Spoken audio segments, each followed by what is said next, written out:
In 2023, there has been an exponential increase in the number of bills introduced across the United States that negatively impact transgender people and the LGBTQIA+ community as a whole. As of July 28, 2023, the American Civil Liberties Union was tracking 492 anti-LGBTQ bills across the United States.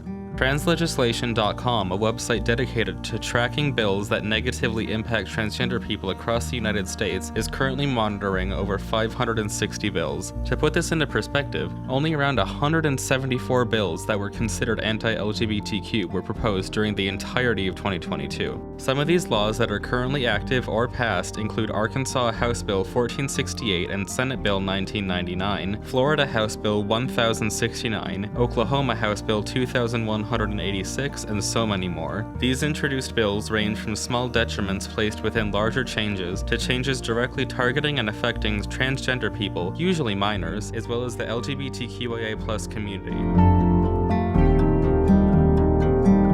For comment on how the recent uprising of anti-trans legislation has affected Minnesota and its LGBTQIA+ community, I spoke with Senator Erin Maye Quade. I'm Erin Maye Quade.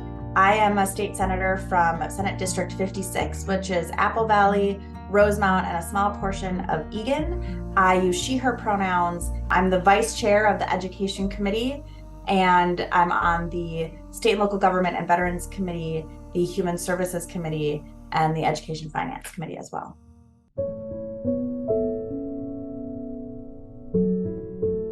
I identify as queer, but I learned really early on in my career that newspapers don't like to print that. They thought it was like a slur, so lesbian is the other way that I identify.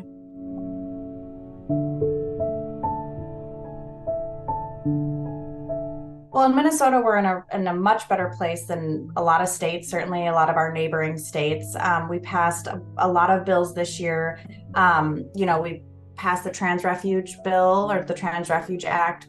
We passed a policy that requires school boards to adopt policies around malicious or sadistic bullying that could be around your gender identity, gender expression, sexual orientation. We created the Council for LGBTQIA Minnesotans. It's an official council at the state level. We updated the Minnesota Human Rights Act to further reflect the language that we use and identities we have now. And for the better part of a decade, trans students have been able to participate in athletics that correspond to their gender identity.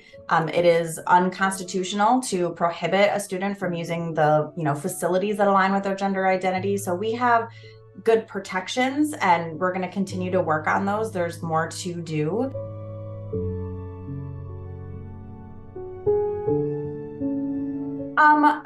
Anti-LGBTQ bills are being created and passed and signed into law to further an agenda for white Christian nationalists. That's not a theory, that they've admitted that. So there was an interview done just a few months ago with the president of a conservative right-wing think tank, and after they lost the marriage equality,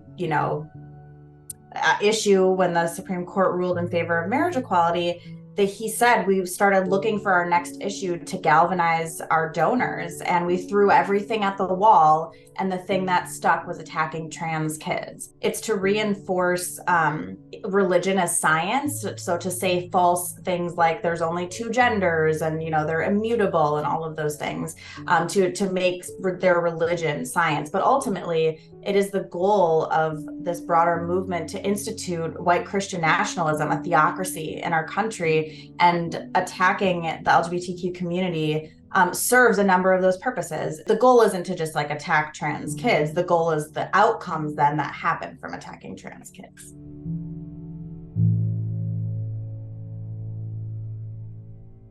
To have more representation at all levels of government. Being a legislator is often like being a writer, and they tell you to write what you know. Well, people legislate what they know. And so if the legislature is made up of different kinds of people, we make laws that impact people in different ways. And so that's really important as well.